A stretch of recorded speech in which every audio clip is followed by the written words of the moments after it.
हम लोगों ने तीन तरह के फेज देखे, सॉलिड, लिक्विड और गैस। तीनों की प्रॉपर्टीज़ देखी कि मॉलिक्यूलर अरेंजमेंट कैसा होता है, किसी का शेप चेंज हो सकता है कि नहीं, कंप्रेसिबिलिटी कैसी होती है वगैरह वगैरह। दो मेजर चीज़ जो हम लोगों ने ये अभी तक सीखा है कि दो प्रॉपर्टी है ये पार्टिकल्स की जिससे कि ये डिटरमिन होता है कि कोई चीज़ सॉलिड है, लिक्विड है या गैस है। पहला इंपॉर्टेंट था कि आपका एनर्जी कितनी है, ईच पार्टिकल्स में कितनी एनर्जी है, राइट। और वो एनर्जी किससे समझ में आता है, कितना टेम्परेचर है। तो कितना the temperature will tell you कि उस चीज़ में कितना एनर्जी है। जिस चीज़ में ज़्यादा एनर्जी है वो चीज़ एक दूसरे पार्टिकल से ज़्यादा दूर में रहेगा तो डिस्टेंस ज़्यादा मेंटेन करेगा। क्यों? बिकॉज वो दूर भागना चाहता है, एनर्जी ज़्यादा है तो एक जगह तो बैठा नहीं रहेगा। सो इंटरमॉलिक्यूलर जो स्पेस है वो इंक्रीज हो जाता है। दूसरा, एनर्जी ज़्यादा है, दूर है, तो inter molecular force of attraction जो होता है दो मॉलिक्यूल के बीच में वो कम हो जाता है। तो वो केस में वो गैस हो जाएगा। अगर बहुत पास में है, एनर्जी कम है, तो वो सॉलिड हो जाएगा। और उसके बीच में अगर रहेगा तो लिक्विड होगा। नाउ प्लीज अंडरस्टैंड कि जो फेज जो है, जो हम बता रहे हैं स्टेट ऑफ मैटर या फेज, बल्क प्रॉपर्टी है। अगर हम आपको एक मॉलिक्यूल दे दें और पूछे कि ये सॉलिड है, लिक्विड है या गैस है, तो you can not say that, right, because molecule तो सबका एक ही है। It is the relationship between all the molecules. वो बहुत सारा मॉलिक्यूल जब बल्क में आ जाएगा तब वो आपस में कैसे बिहेव कर रहा है ये जब आपको पता चलेगा तब आप बता पाएंगे कि वो सॉलिड है, लिक्विड है या गैस है। एक सिंगल मॉलिक्यूल आपको नहीं बताएगा, right. So this is a bulk property.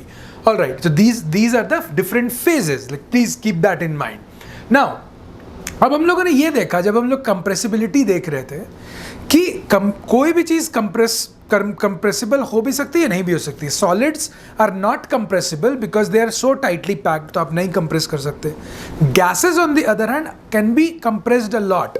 So what is the thing? The thing is कि कंप्रेस अगर कर सकते हैं तो उसका हम स्टेट चेंज करवा सकते हैं। क्यों? बिकॉज कंप्रेस अगर कर रहे हैं तो what you are actually doing is trying to get all these molecules together, right. Compress कर रहे हैं या एक्सपैंड कर रहे हैं, उसका उल्टा। सो सॉलिड, लिक्विड और गैस में डिफरेंस क्या है? इंटरमॉलिक्यूलर स्पेस और एनर्जी ऑफ द पार्टिकल्स। इस दो चीज़ को अगर हम लोग कंट्रोल कर लिए तो हम किसी भी चीज़ को सॉलिड, लिक्विड या गैस में चेंज भी तो कर सकते हैं।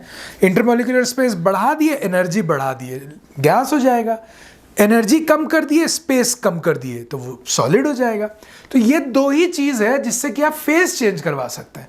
कैसे? इस दो चीज़ को कैसे? एनर्जी जो आपका बढ़ेगा वो टेम्परेचर से, टेम्परेचर बढ़ाएंगे तो एनर्जी बढ़ेगा।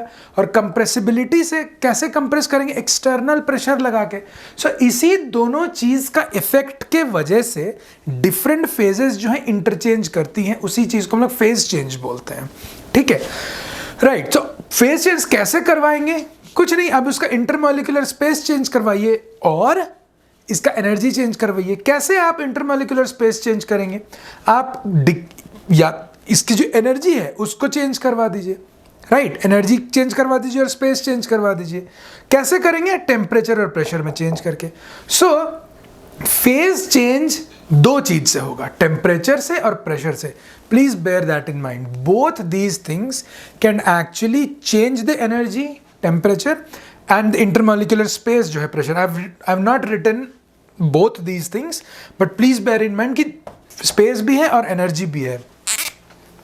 Change the intermolecular space by increasing or decreasing the energy, right? So yeah, I'm not writing it because it's self-evident, ठीक है?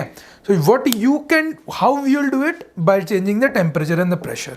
So these are the two most important things that we need to know. Now, let's understand what temperature is. एक previous video में हम लोगों ने जब 8th में पढ़ा था, we also went through a lot of physical quantities like मास क्या होता है, वॉल्यूम क्या होता है। ये एक अलग वीडियो में ऑलरेडी है, बट फॉर दिस वीडियो से let's revise what temperature and pressure is, because it's very important, right. Temperature क्या होता है? टेम्परेचर का ऐसा यूनिट आप लोगों ने पढ़ा होगा कि केल्विन होता है, और भी कुछ यूनिट्स होते हैं, डिग्री सेल्सियस, डिग्री फ़ारेनहाइट, ये कॉमन यूनिट्स है, और केल्विन। तो केल्विन इज द ऐसा यूनिट ऑफ टेम्परेचर। क्या है टेम्परेचर? क्या है? कोई चीज़ ठंडा है या गर्म है, यही टेम्परेचर बताता है। जनरली स्पीकिंग, है ना।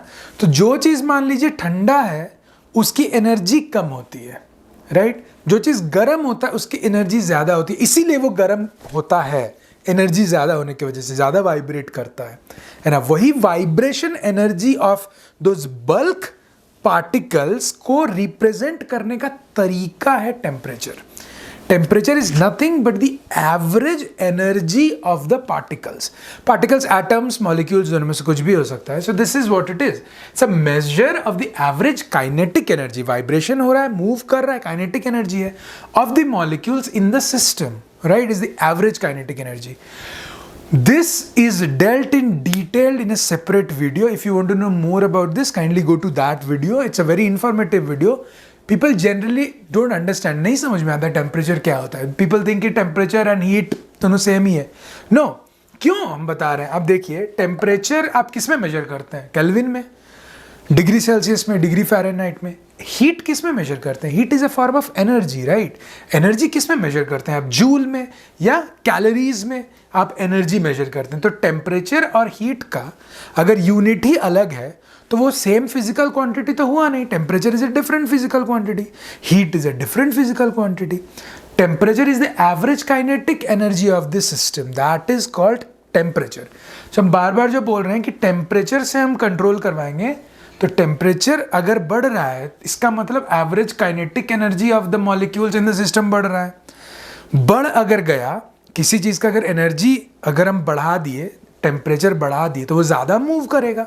ज़्यादा मूव करने से क्या होता है? कोई सॉलिड लिक्विड में चेंज हो सकता है, लिक्विड फिर गैस में चेंज हो सकता है। I know what your what is going on in your head, because you already know a process like melting. We'll deal that in detail in just in a short amount of time, but you kind of know where I'm like taking you, right? Energy बढ़ा रहे हैं मतलब temperature बढ़ा रहे हैं। तो solid से energy बढ़ाए, अगर टेम्परेचर अगर बढ़ाए तो क्या हो जाता है? चीज़ें मेल्ट कर जाती हैं। लिक्विड स्टेट से अगर एनर्जी बढ़ा दिए मतलब टेम्परेचर बढ़ा दिए तो क्या हो जाएगा? और ज़्यादा एनर्जेटिक हो जाएगा। तो वो क्या हो जाएगा? गैस में चला जाएगा। It's very simple. नाउ अब डिग्री सेल्सियस और degree Kelvin, these are the two very commonly used units of temperature, and we have already dealt that earlier कि how would you interconvert degree Celsius into Kelvin. Now another thing, Kelvin में ना degree kelvin नहीं लिखते हैं, बहुत कोई गलती से लिख देते हैं, but Kelvin is like we don't have to write degree, it's just Kelvin and degree Celsius. It's very simple relationship in which Kelvin में अगर आपको टेम्परेचर चाहिए केल्विन यूनिट्स में और आपको डिग्री सी में पता है, तो you just add 273.15 to that. अगर 0 डिग्री सेल्सियस है सो केल्विन कितना हो जाएगा? 273.15 केल्विन हो जाएगा, है ना। अगर ये 10 डिग्रीज हुआ तो कितना हो जाएगा? 283.15 हो गया। अगर 25 डिग्रीज है तो कितना हो जाएगा? 298.15 केल्विन हो जाएगा। It's very simple, right. यहाँ पे 0.15 को कभी कभी हम लोग इग्नोर कर देते हैं। This is like very accurate measurement. आप 273 भी बोल सकते हैं कि ठीक है 273.15, थोड़ा इजी करने के लिए 273 भी बोल सकते हैं। No harm in doing that, ठीक है ना। बहुत जगह में फ़ारेनहाइट भी यूज़ होता है बहुत सारे यूनिट्स में। तो this is a small formula that we had derived previously. Degree Celsius और डिग्री फ़ारेनहाइट में अगर टेम्परेचर, तो यहाँ अगर आपको 0 डिग्रीज करना है तो यहाँ पे आप 0 लिख देंगे, तो यहाँ पर टेम्परेचर फ़ारेनहाइट हो जाएगा 32। अगर आप डिग्री सी को अगर आप 100 कर देंगे तो TF हो जाएगा 212। तो यहाँ पे इस फार्मूला से आप कन्वर्ट कर सकते हैं। ये कैसे डिराइव होता है वो हम लोगों ने पिछले वीडियो में किया हुआ है, वहाँ से आप देख सकते हैं। And we have derived this for all the different temperature units that you can imagine, right. So keep this in mind what temperature is. Now that we've understood temperature is the average kinetic energy of the molecules, let's understand what pressure is.